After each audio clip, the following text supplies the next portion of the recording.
رسول نبی امین مکین حبیب الغفور رحیم اما بعد اعوذ باللہ من الشیطان الرجیم بسم اللہ الرحمن الرحیم قد افلح المؤمنون صدق اللہ العظیم صدق رسولہ النبی الکریم ہر ایک سانس سے وابستہ ہے یاد مدینے کی، تو سفر میں ہی مل جائے ایک رات مدینے کی۔ سبحان اللہ۔ سرکار تمنا ہے، تمنا کو نبھا دینا، سبحان اللہ۔ تن تن کے صدقے میں تقدیر جگا دینا، سبحان اللہ۔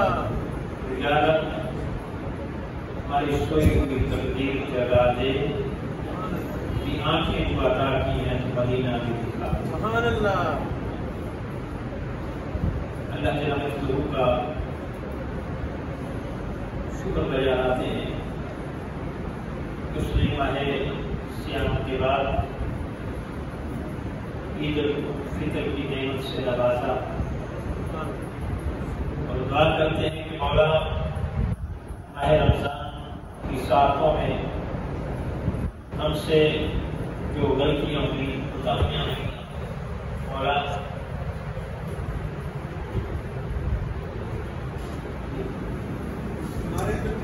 اللہ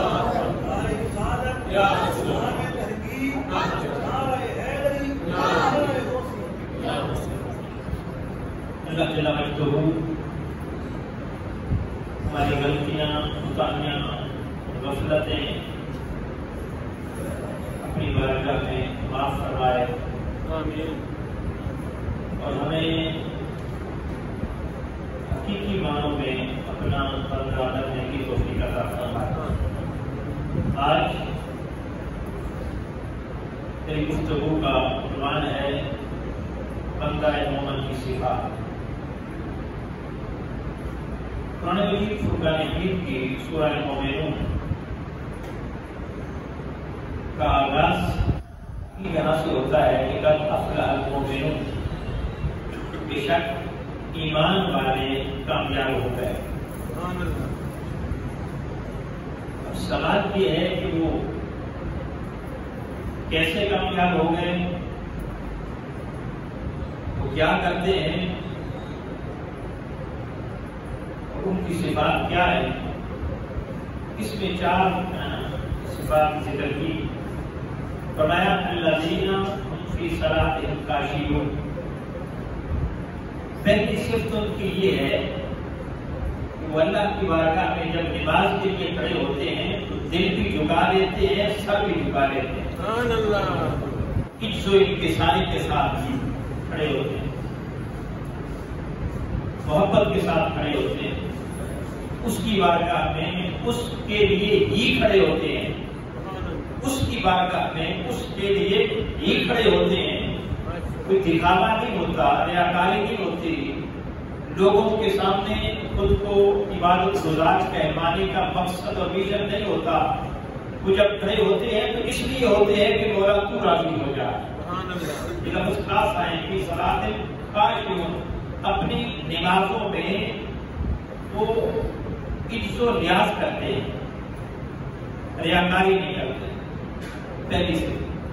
دوسری فرمایا الذین هم عن اللغو معرضون، اور ان کی دوسری صفت یہ ہے کہ وہ لغو اور بےہودہ باتوں سے اعراض کرتے ہیں، فضول صحبت میں نہیں جاتے، فضول مجلس میں نہیں جاتے، ان کی مجلس پاکیزہ ہوتی ہے، ان کی صحبت پاکیزہ ہوتی ہے۔ قرآن نے فرمایا فاصبر نفسک مع الذین یدعون ربهم بالغداۃ والعشی، اے بندے کیسی صحبت اختیار کر، ایسی کر کہ خود کو جوڑ دے ان لوگوں کے ساتھ یدعون ربهم بالغداۃ والعشی، جو صبح و شام مولا کو پکارتے رہتے ہیں، سبحان اللہ۔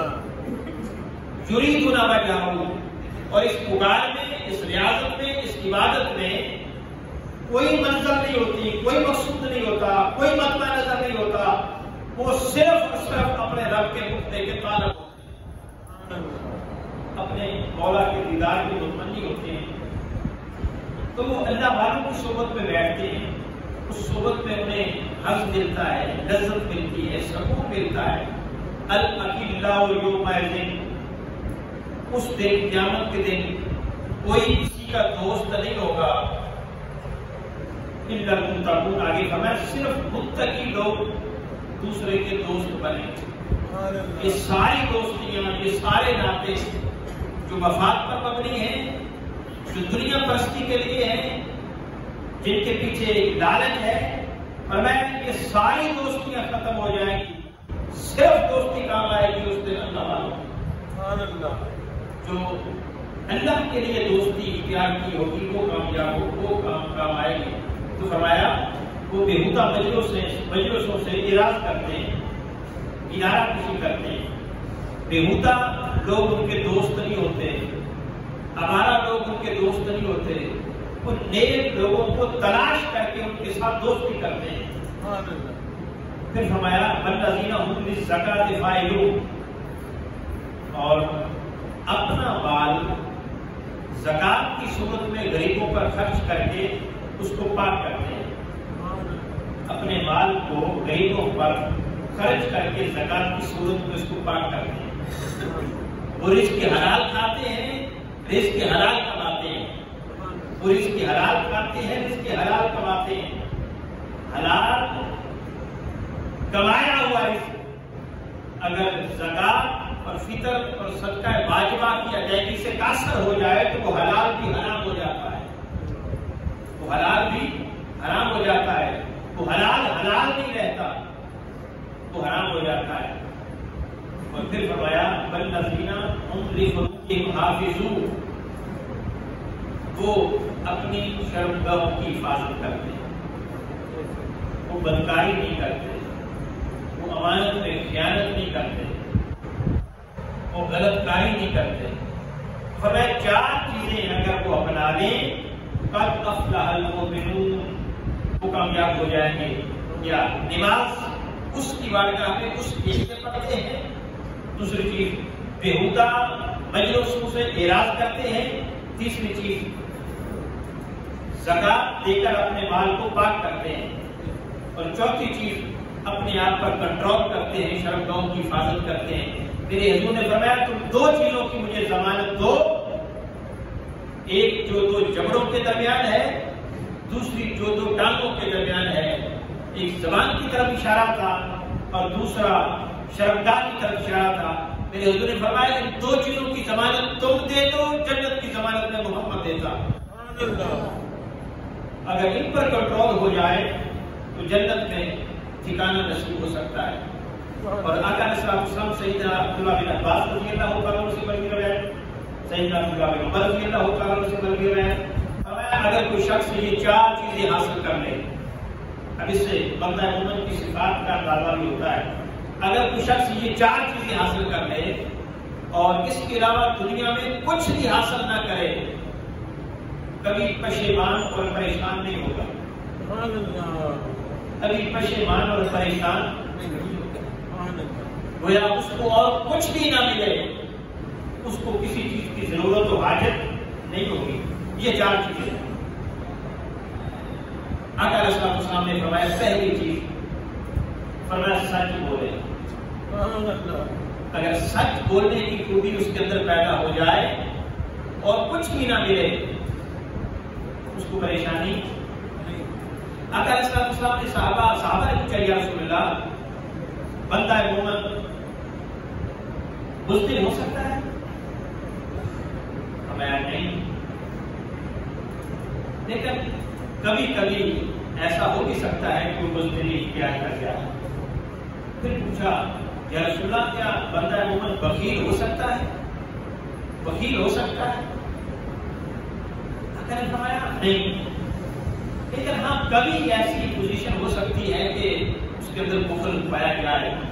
بلکہ ایک مقام پر آقا نے فرمایا یہ اولاد انسان کو بزدل اور بخیل کر دیتی ہے. بزدل اور بخیل بنا دیتی ہے اولاد. کسی وقت ہو سکتا ہے کہ اس کے اندر یہ چیز پیدا ہو جائے. پھر صحابہ نے پوچھا یا رسول اللہ کیا وہ جھوٹا ہو سکتا ہے؟ فرمایا نہیں، جھوٹا نہیں ہو سکتا۔ بزدل ہونا بڑی بری حرکت ہے، لیکن پھر بھی کسی حد تک قابل برداشت ہے۔ بخیل ہونا بہت بڑی خامی ہے، لیکن پھر بھی کسی حد تک شریعت میں قابل برداشت ہے۔ لیکن جھوٹا ہونا اتنی بڑی خامی ہے کہ شریعت اس کو برداشت کرنے کے لیے تیار نہیں ہے۔ میرے مصطفیٰ سے نفرت کرتے ہیں، برداشت نہیں کر رہے۔ فرمایا وہ بخیل کسی حد تک ہو سکتا ہے، بزدل کسی حد تک ہو سکتا ہے، لیکن بندہ مومن ہو اور جھوٹا ہو یہ نہیں ہو سکتا۔ الصدق یرکی والکذب یہلک، یہ سچائی جو ہے انسان کو نجات دیتی ہے اور برائی جو ہے انسان کو ہلاک کرتی ہے، کیونکہ بندہ مومن کا ایک اپنا مقام ہے۔ اور پھر فرمایا دوسری چیز کہ وہ امانت دار ہوگا، خائن نہیں ہوگا۔ بندہ مومن امین ہوگا، خائن نہیں ہوگا، امانت دار ہوگا، بددیانت نہیں ہوگا، وہ دھوکہ نہیں کرے گا، وہ امانت میں خیانت نہیں کرے گا۔ سیدنا فاروق اعظم رضی اللہ عنہ فرماتے ہیں لوگوں کی نمازیں اور لوگوں کے روزے تمہیں دھوکے میں نہ ڈالیں، جو لوگوں کی نمازیں اور روزے تمہیں دھوکے میں نہ ڈالیں، جو امانت دار نہیں ہے وہ دیندار نہیں۔ آپ نمازی اور روزے اور دیگر عبادات دیکھ کر یہ سمجھے کہ بڑا عبادت گزار ہے، بڑا ایماندار ہے۔ فرماتے ہیں نہیں، اگر وہ امانت کا خیال نہیں رکھ سکتا، امین نہیں ہے، اس کا ایمان کے ساتھ کوئی تعلق نہیں ہے۔ تو دو چیزیں ہو گئی۔ تیسری چیز میرے آقا علیہ الصلوۃ والسلام نے فرمایا کہ بندہ مومن کی تیسری خوبی یہ ہے کہ وہ حسن خلق کا مالک ہوتا ہے، اچھے اخلاق رکھتا ہے۔ بد خلق کبھی مومن نہیں ہو سکتا، وہ مومن بھی ہو اور بد اخلاق بھی ہو یہ نہیں ہو سکتا۔ مومن ہمیشہ اچھے اخلاق کا مالک ہوتا ہے، وہ کسی کو اذیت نہیں پہنچاتا، وہ کسی کو تنگ نہیں کرتا، وہ کسی کو تکلیف نہیں دیتا۔ میرے آقا علیہ السلام نے فرمایا مال و زر کی دولت اللہ اپنے دشمن کو بھی دیتا ہے، دوست کو بھی دیتا ہے، لیکن حسن اخلاق کی دولت اللہ کسی دشمن کو نہیں دیتا، وہ صرف اپنے دوست کو دیتا ہے۔ جس کے اندر دوسروں کا احساس پیدا ہو، دوسروں کا خیال پیدا ہو، دوسروں کا درد پیدا ہو، دردی پیدا ہو، اس کو بندہ مومن کہتے ہیں۔ اور میرے آقا علیہ السلام نے فرمایا جو شخص تم میں سے یہ چاہے کہ کل قیامت کے دن ہمیں اللہ اور اس کے رسول کا قرب مل جائے، سنگت مل جائے، صحبت و معیشت مل جائے، فرمایا وہ اپنے اخلاق کو اچھا کر لے، اس کو اللہ اور اس کے رسول کا قرب مل جائے گا۔ اللہ اور اس کے رسول کا قرب مل جائے گا۔ اور چوتھی چیز فرمایا اگر یہ چار چیزیں اور کوئی بھی نہ ہو، اس کو کوئی پشیمانی زندگی میں نہیں ہوگی، کوئی کمی محسوس نہیں ہوگی۔ چوتھی چیز ہے وہ رزق حلال ہو اس کے پاس، حرام نہ ہو، رزق حلال۔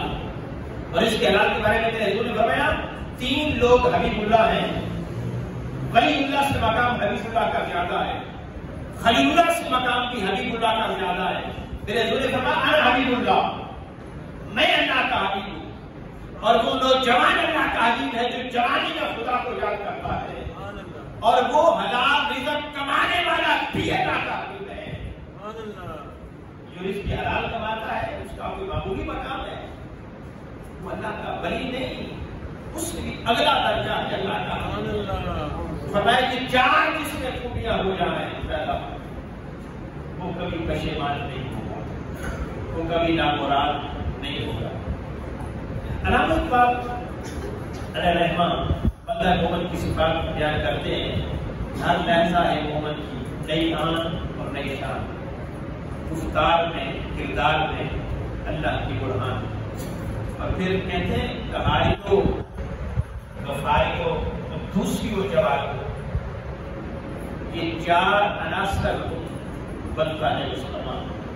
اور پھر علامہ فرماتے ہیں یہ راز نہیں معلوم، یہ راز نہیں کسی کو معلوم کہ بندہ کاری نظر آتا ہے حقیقت میں ہے برا۔ ہم سب اس میں ڈوب کرتے ہیں کہ کاری نظر آتا ہے حقیقت میں ہے قرآن کہ فرماتے ہیں کہ یہ بندہ بظاہر تو قرآن پڑھنے والا نظر آتا ہے، لیکن بندہ مومن وہ ہوتا ہے جس کے من اور تن میں قرآن سرایت کر جائے، قرآن اس کا اوڑھنا بچھونا بن جائے، اس کے ذہن سے بھی قرآن کی تعلیم نظر آئے، اس کا واقعہ بھی قرآن کی تعلیم سے معمول ہو، وہ چلتا پھرتا قرآن کا نمونہ ہو، یہ کاری نظر آتا ہے، حقیقت میں ہے قرآن، حقیقت میں ہے قرآن، یہ قرآن کا مجسمہ ہے، قرآن کا نمونہ ہے، قرآن اس کے اندر نظر آ رہا ہے، اس کی حرکات و سکنات سے قرآن کی تعلیمات نظر آ رہی ہیں، یہ بندہ مومن کی مثال ہے۔ اب تھوڑا ہے، ایک حدیث بات آپ سے شیئر کر کے اجازت چاہوں گا۔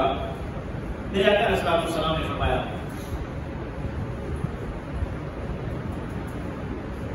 حضرت عبداللہ بن عمر رضی اللہ تعالیٰ عنہ پہلے بھی یہ بیان کر چکا ہے کہ اس موقع پر عید کا موقع ہے، ہم نے خوشیاں بانٹنی ہیں، اس موقع پر وہ حدیث بڑی اہمیت کی عمل ہوگی، سبق کا موضوع ہوگی۔ حضرت عبداللہ بن عباس رضی اللہ تعالیٰ عنہ راوی، عبداللہ بن عباس رضی اللہ تعالیٰ راوی، وہ کہتے ہیں کہ حضور کی مجلس میں تھے، آقا علیہ السلام نے فرمایا میرے بات کر کے بیٹھا ہے، آقا نے فرمایا تمہارے پاس ایک شخص آئے گا، اس کو دیکھنا مجھے چاہتی ہے۔ کہتے ہیں کہ ایک آنے والا شخص آیا، ہم اس کو نہیں جانتے تھے، نہیں پہچانتے تھے، کسی دیہات کا رہنے والا تھا۔ ہم نے کیا دیکھا کہ اس کے ہاتھوں میں جوتا ہے، تازہ تازہ وضو کر کے آیا ہے، پانی قطرے چہرے سے ٹپک رہے، لگتا ہے کہ ایسی حرکت راوی اس لیے بیان کر رہا ہے کہ کوئی دور جدید کی تہذیب سے واقف نہیں تھا، وہ اتنا زیادہ مہذب نہیں تھا، بالکل سادہ سا تھا، دور جدید کے تقاضوں سے امانت نہیں تھا۔ اس سادگی پر وہ دلیل کرتے ہیں راوی کے لیے کومنٹس، کہتے ہیں کہ آقا نے فرمایا وہ جنتی، ہم نے اس کو دیکھا بڑے حیران ہوئے۔ دوسرا دن ہوا، آقا نے فرمایا کہ ایک شخص آئے گا، اس کو دیکھنا وہ جنتی ہے، ہم نے دیکھا کہ وہی شخص تھا۔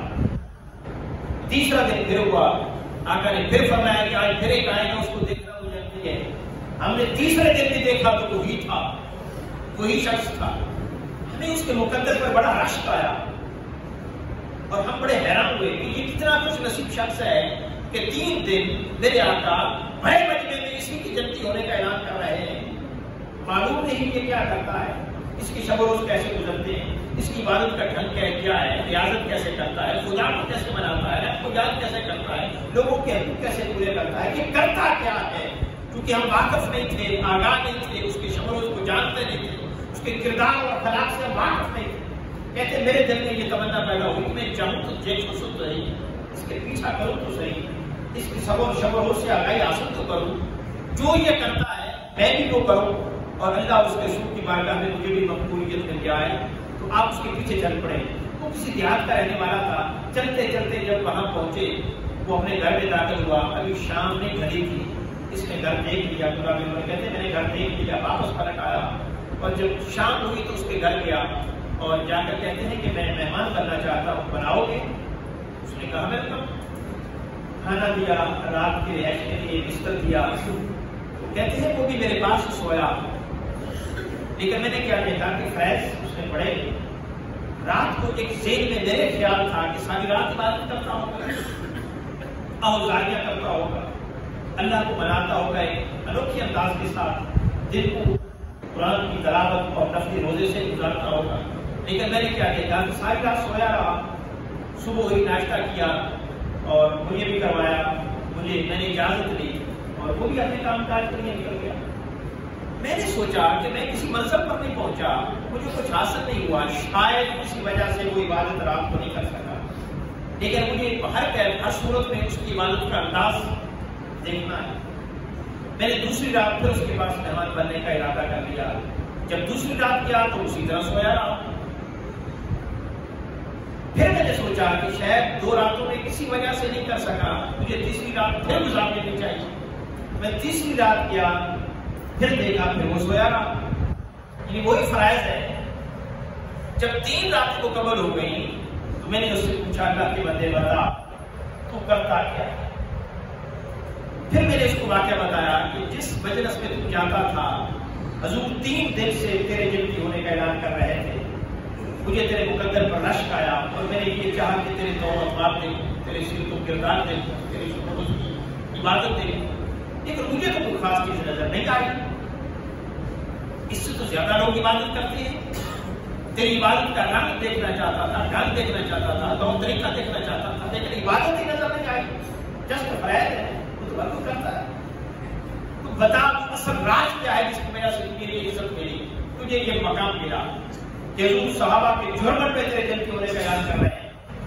اس نے مجھے ٹال دیا, کہتے ہیں مجھے ٹال دیا, میں دکھی دل کے ساتھ رخصت ہوا, لیکن اس کا دکھی دل کے ساتھ جانا بھی اس سے گوارا نہ ہو سکا. اس نے پھر بلایا اور بلا کر کہتا ہے خدا کے بندے نے تمہیں بتانا نہیں چاہتا تھا, لیکن تیرا یوں دکھی دل کے ساتھ جانا بھی مجھے تکلیف دیتا ہے.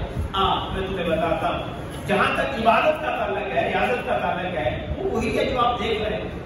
میں چاہوں تو پھر بھی اتنا نہیں کر سکتا, کیونکہ سارا دن بچوں کی روزی روٹی کے لیے 12 کھولتا ہوں, رات کو تھکا ہارا ہوتا ہوں, سو جاتا ہوں, باغ لگ جاتی ہے. یہی کر پاتا ہوں جو آپ نے دیکھا ہے.